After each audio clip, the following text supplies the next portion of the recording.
Hello everyone, स्वागत है आप लोगों का। उम्मीद है आप लोग बहुत अच्छे होंगे, आपकी तैयारी बहुत अच्छी चल रही होगी। हर दिन एमपी करंट अफेयर्स हम आपसे डिस्कस करते हैं और इसके अंतर्गत जितने भी इम्पॉर्टेंट एमपी के करंट अफेयर्स होते हैं वो सारे के सारे आपके सामने आ जाते हैं। आप अगर एमपीपीएससी की तैयारी कर रहे हैं तो एमपीपीएससी की तैयारी के लिए स्टडी आईक्यू एक बहुत ही शानदार बैच लेकर आया है। और इस बैच के अंतर्गत आप देखते हैं कि ये Madhya Pradesh PSC pre mains आरंभ लाइव फाउंडेशन बैच 2 है। और अभी हम लोग अचीवर्स कार्निवल को सेलिब्रेट कर रहे हैं और 30 अप्रैल तक ये सेलिब्रेट किया जाएगा। इसकी जो प्राइसिंग है वो 7,499 रुपीज़ है। ये कोर्स जो लगभग 35,000 रुपये की इसकी वैल्यू है, क्योंकि इसमें आपको प्री मेंस इंटरव्यू सब कुछ हम यहाँ पे तैयार करा रहे हैं बहुत बारीकी के साथ। अगर आप अपनी तैयारी बहुत आसान करना चाहते हैं, स्टडी आईक्यू की वेबसाइट पर जाइए, यूज कोड MPPCS और इसको 7,499 में अवेल करा लीजिए। स्क्रीन पर जो नंबर चल रहे हैं आप उन पे कॉल करके और जानकारी इसके बारे में ले सकते हैं। ठीक है, चलिए तो शुरू करते हैं आज की कहानी को और देखते हैं एमपी के कुछ बहुत ही शानदार करंट अफेयर्स। और इस कोर्स के जो फीचर्स हैं बाद में हम आपसे डिस्कस कर देंगे। एमपी टेक ग्रोथ कॉन्क्लेव 2025, आप सबको पता है कि 27 और 28 अप्रैल को हमारा शहर है इंदौर। इस शहर में इंदौर में एक टेक कॉन्क्लेव को सेलिब्रेट किया गया। और ये टेक कॉन्क्लेव का मतलब सीधा सा है कि मध्य प्रदेश को हम तकनीक और जो विज्ञान है इसके क्षेत्र में बहुत आगे ले जाना चाहते हैं, इस पर बहुत बेहतर तरीके से काम करना चाहते हैं। तो सबसे पहला सवाल हमसे यही बनेगा कि मध्य प्रदेश के किस शहर में टेक कॉन्क्लेव 2025 का आयोजन किया गया, ये कहां पर ऑर्गेनाइज हुई? आप बता देंगे इंदौर में।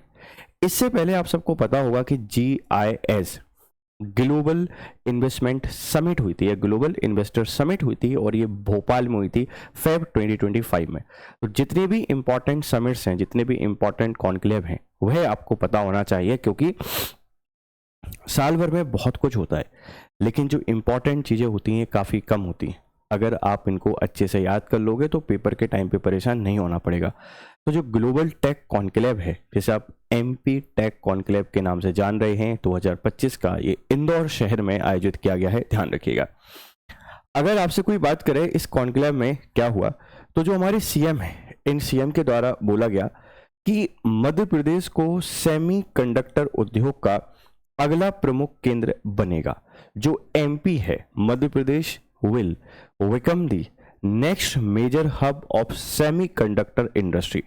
अगर आप लोग देखेंगे कि जो सेमी कंडक्टर है, सेमी कंडक्टर एक चिप है और ये माइक्रो चिप होती है जिसके माध्यम से हम बड़ी बड़ी जो मशीन है या डिवाइसेज हैं इनको आसानी से ऑपरेट कर लेते हैं। जैसे आपने देखा होगा कि हम IC चिप पढ़ते हैं, IC चिप जो है ये कंप्यूटर के लिए होती है। इसी तरीके से सेमीकंडक्टर का हब अगर हम बन जाएंगे तो जो बड़ी बड़ी बैटरीज हैं, इन बैटरीज को आसानी से हम बना पाएंगे, इस बात को ध्यान रखिएगा।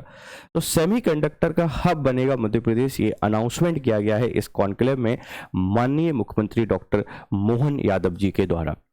तो कॉन्क्लेव हुई कहां पर है? इंदौर में, ये बात आपको याद रहेगी। ठीक है, इसी के साथ में बोला है कि मध्य प्रदेश सरकार ने सेमीकंडक्टर नीति 2025 को बहुत आकर्षक बनाया है। Semiconductor policy 2025 is very attractive. What do you mean bye attractive? Attractive कहने का मतलब ये है सर कि यहाँ जो पॉलिसी है, सेमीकंडक्टर पॉलिसी 2025 के अंतर्गत गवर्नमेंट का विजन है कि हमको सेमीकंडक्टर हब के तौर पर MP को इंट्रोड्यूस करना है। तो इसके लिए जितना भी नीडेड इंफ्रास्ट्रक्चर है वो इंफ्रास्ट्रक्चर बिल्डिंग की जाएगी। बिजनेस को स्टार्ट करने के लिए जो परमिशंस रिक्वायर्ड होते हैं, परमिशंस को सिंगल विंडो सिस्टम के थ्रू तैयार किया जाएगा और गवर्नमेंट के द्वारा चाहे वो लैंड हो, इलेक्ट्रिसिटी हो, वाटर हो, लेबर हो, हर एक चीज में हेल्प की जाएगी। सरकार जितनी पॉसिबल सब्सिडी है उतनी सब्सिडी प्रोवाइड कराएगी।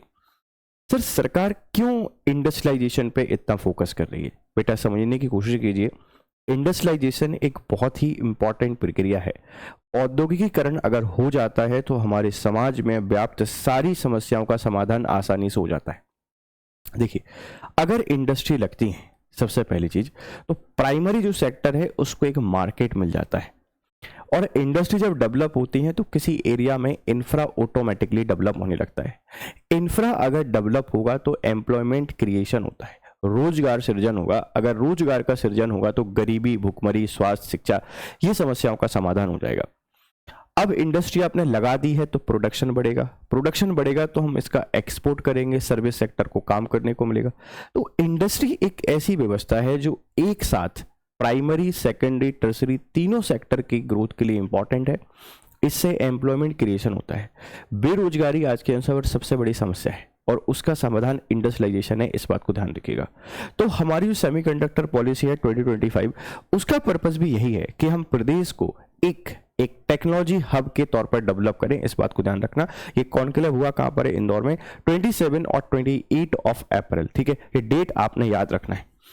इसमें उन्होंने बोला है कि भोपाल जिले के जो बैरसिया है, इस बैरसिया में मोबाइल सेमीकंडक्टर डिवाइस पार्क बनाने वाले प्रतिष्ठान विश्व स्तरीय अधोसंरचना का लाभ प्राप्त करेंगे। ये कहना ये चाह रहे हैं कि भोपाल का जो बैरसिया है, इस बैरसिया में हम सेमीकंडक्टर पार्क बनाएंगे। और ये सेमीकंडक्टर पार्क का जो विजन है, वो विजन ये है कि जितनी भी मोबाइल मैन्युफैक्चरर कंपनीज हैं, उन मोबाइल मैन्युफैक्चरर कंपनीज को जो फैसिलिटी रिक्वायर्ड होती हैं, जो उनकी नीड्स हैं, उन नीड को एक ही प्लेस पर आपको फुलफिल करा दिया जाए, या एक ही जगह पर हम उनको उपलब्ध करा देंगे। ठीक है, ध्यान रखिएगा। तो सरकार ये जो पॉलिसी बना रही है, इस पॉलिसी का पर्पस यही है कि हम भोपाल जो बैरसिया है वहां पर एक सेमीकंडक्टर पार्क बनाएंगे। और ये सेमीकंडक्टर जो पार्क होगा, ये मोबाइल कंपनीज को सपोर्टिव होगा। जो भी उनके रिक्वायरमेंट्स है, जो भी उनके नीड है, वो यहाँ से फुलफिल कर पाएंगे और मध्य प्रदेश मोबाइल एक्सपोर्ट का, मोबाइल प्रोडक्शन का एक हब बन पाएगा। ठीक है, ध्यान रखिएगा। इसी के साथ में इन्होंने बोला है कि भोपाल में इलेक्ट्रॉनिक मैन्युफैक्चरिंग क्लस्टर 2.0 परियोजना के तहत इलेक्ट्रॉनिक मैन्युफैक्चरिंग क्लस्टर विकसित किए जाएंगे। Electronic manufacturing cluster will be developed in Bhopal. Electronic manufacturing cluster will be developed in Bhopal under manufacturing cluster 2.0 scheme. Manufacture cluster का मतलब क्या है? मैन्युफैक्चरिंग क्लस्टर का मतलब ये होता है एक इकोसिस्टम को डेवलप करना, और एक ऐसा इकोसिस्टम जो मैन्युफैक्चरिंग इंडस्ट्री को सपोर्ट करे। उससे रिलेटेड जितनी भी रिक्वायरमेंट है, चाहे वो इंफ्रा हो या दूसरी ज़रूरतें, उन सभी ज़रूरतों को आसानी से प्रोवाइड कराना, सस्ती दरों पर लैंड प्रोवाइड कराना, और सरकार के द्वारा जो सपोर्ट हो सकता है वो सारा का सारा सपोर्ट प्रोवाइड कराना इन कंपनियों को। तो बैरसिया में सेमीकंडक्टर पार्क बनेगा, और भोपाल में हम जो मैन्युफैक्चरिंग क्लस्टर है, ये मैन्युफैक्चरिंग क्लस्टर की एस्टेब्लिशमेंट करेंगे, और मैन्युफैक्चर क्लस्टर 2.0 जो स्कीम है इसके अंतर्गत। तो बैरसिया को ध्यान रखना, बैरसिया वैसे पूछा भी जाता है बहुत ज़्यादा। अब यहाँ हम एक वैसे भी सेमीकंडक्टर डिवाइस पार्क बनाने जा रहे हैं, तो और आपसे पूछा जाएगा। इंदौर में एग्रीटेक उत्कृष्टता केंद्र बनेगा। Agritech centre of excellence will B establish in Indore. Agritech centre of excellence IIT Indore में स्थापित किया जाएगा। तो अब देखो, आपको दो चीजें यहां से समझ में आ गई। हमने देखा कि सेमीकंडक्टर जो पार्क है, ये सेमीकंडक्टर जो पार्क बन रहा है, ये सेमीकंडक्टर पार्क तो बन रहा है बच्चे कहां पर? भोपाल में। लेकिन अगर आपसे कोई पूछता है कि एग्रीटेक जो टेक्नोलॉजी है, एग्रीटेक सेंटर ऑफ एक्सीलेंस की अगर आपसे कोई बात करेगा, तो IIT इंदौर में, जो इंदौर है, इंदौर IIT, इस इंदौर IIT में इस्टेब्लिश किया जाएगा agritech centre of excellence. Agritech centre of excellence का पर्पस क्या है? जो एग्रीकल्चरल है, इस एग्रीकल्चर में टेक्नोलॉजी को इंट्रोड्यूस करना, किस तरीके से क्लाइमेट रेसिस्टेंस क्रॉप हमको बनाना है, अच्छे सीड्स तैयार करना है, जो सॉइल है उस सॉइल की टेस्टिंग करनी है, नई जो सीड्स हैं उनको बनाना है। तो तकनीक का प्रयोग बढ़ाना है कृषि में। अगर नहीं बढ़ाएंगे तो आगे जाके हम उतनी सेल्फ रिलायंस एग्रीकल्चर नहीं कर पाएंगे, और जो हमारा फार्म सेक्टर है एक बहुत बड़े क्राइसिस को फेस करेगा। तो एग्रीटेक सेंटर ऑफ एक्सीलेंस कहां बनेगा? IIT इंदौर में। ठीक है, अब IIT है इंदौर में, एक सवाल और आपको यहां से देखने को मिल जाता है। बेटा ये सारी चीजें, जैसे आप इंडस्ट्री वाले सेक्टर को लिख रहे हो, इंडस्ट्री को। तो इंडस्ट्री से रिलेटेड बातें लिख दीजिए। अगर आप एग्रीकल्चर को लिख रहे हो, जैसे एग्रीकल्चर लिख रहे हो, तो एग्रीकल्चर में ये एग्रीकल्चर वाले पॉइंट को नोट डाउन कर दीजिएगा। तो ये वैसे ही आपको मेंस में बहुत ज्यादा हेल्प कर देगा, ध्यान रखना। कॉन्क्लेव में कुछ इंपॉर्टेंट घोषणाएं की गई हैं। Major announcement made at the conclave. हम किसकी बात कर रहे हैं? एमपी जो टेक कॉन्क्लेव है, इस कॉन्क्लेव की हम लोग बात कर रहे हैं। मध्य प्रदेश की स्पेस टेक नीति बनाई जाएगी। Space tech policy will be formulated by the MP government. अगर हम स्पेस पॉलिसी बनाते हैं तो इसके कई सारे फायदे हैं।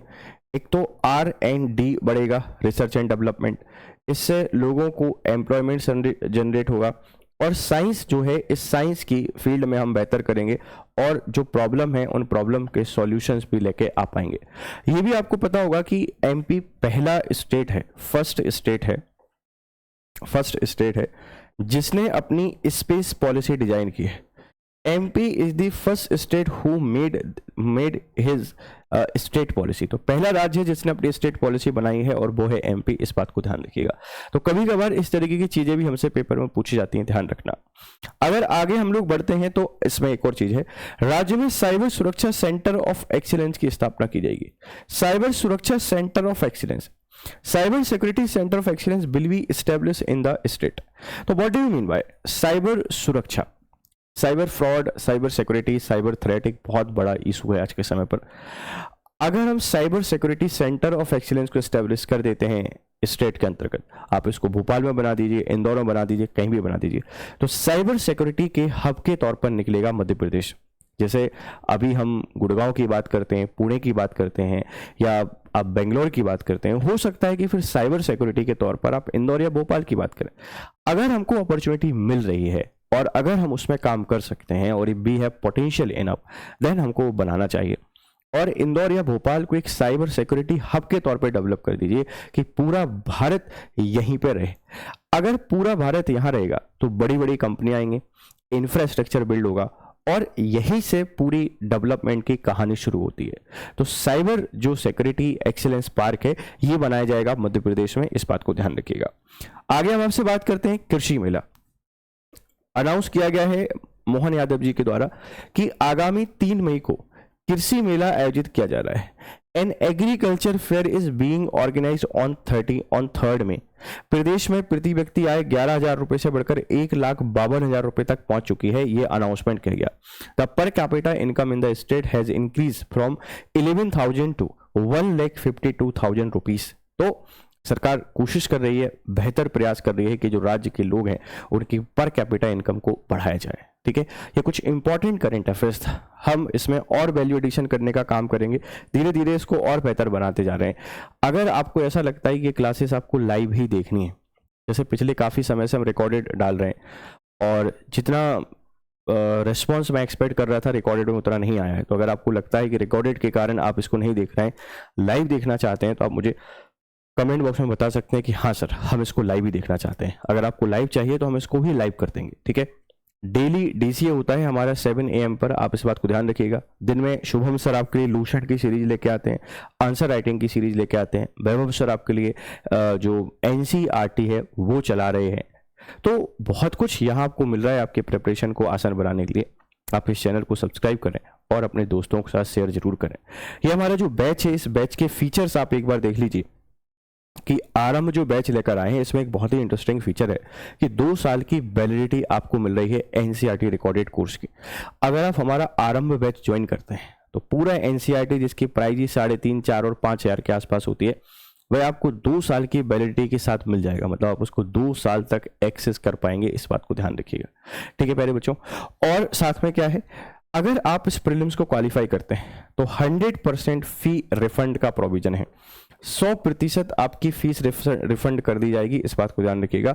अगर आप इस कोर्स को एनरोल करके और प्रीलिम्स को क्वालिफाई करते हैं, तो शानदार कोर्स है, दिए गए नंबर पे कांटेक्ट करें और अपनी प्रिपरेशन को हमारे साथ बहुत ही मजबूत बनाएं। Thank you very much for discussion. Have a nice time. Good day.